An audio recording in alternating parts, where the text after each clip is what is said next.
আসসালামু আলাইকুম সবাইকে। আশা করি ভালো আছেন। আমি আলহামদুলিল্লাহ অনেক ভালো আছি। তো আজকে হচ্ছে গিয়ে ঈদের ৩য় দিন। আর আমাদের কিন্তু আমাদের কাজে ব্যাক করতেই হবে। যদিও এগুলো ঈদের আগেই ভিডিও ছিল। মানে তখন হচ্ছে গিয়ে আমার অনেকগুলো ক্যান্ডেল মেক করা দরকার ছিল একটা কারণে। কিছুদিন পরেই আপনারা জানতে পারবেন যে আমি এত ক্যান্ডেল কেন মেক করতেছি। তো ওইগুলোরই হচ্ছে ডিমোল্ড করছিলাম আমি।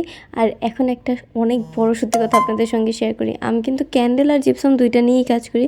কিন্তু বিশ্বাস করেন জিপসাম ডিমোল্ড করার পরেও দেখতে সুন্দর লাগে, কিন্তু ক্যান্ডেল ডিমোল্ড করার পরে ভিতর থেকে যে একটা শান্তি লাগে, ওই জিনিসটা না আমি জিপসামের সাথে কাজ করে কখনোই পাই না। মানে ক্যান্ডেলের কোনোটার যদি আউটপুট ভালোও না হয়, আমি ওইটা আবার ভেঙে বানায় ফেলবো বা কী সমস্যা হচ্ছে আমি দেখে নিজেরটা নিজেকে জাজ করতে পারি বা নিজের কাজকে আরও ইমপ্রুভ করতে পারি। কিন্তু জিপসামের কাজে আমার কেন জানি ওই আগ্রহটাই কখনো লাগে না। কিন্তু জিপসামের কাজগুলো কেন করা লাগে?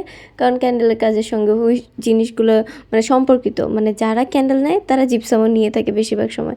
যার কারণে হচ্ছে আমাদের ২ টা কাজই পাশাপাশি চালিয়ে যেতে হয়। কিন্তু আমার ক্যান্ডেলের কাজটা আমার পার্সোনালি নিজের খুবই মানে ভালো লাগে করতে।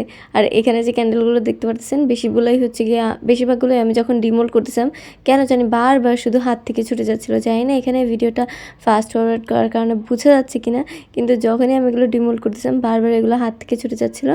তারপর হচ্ছে গিয়ে তাড়াতাড়ি এগুলোকে ধরে আবার ডিমোল্ড করতে হচ্ছিলো। কিন্তু আল্লাহ বাঁচাইছে যে একটাও পড়ে নেই আর ভেঙে যায়নি।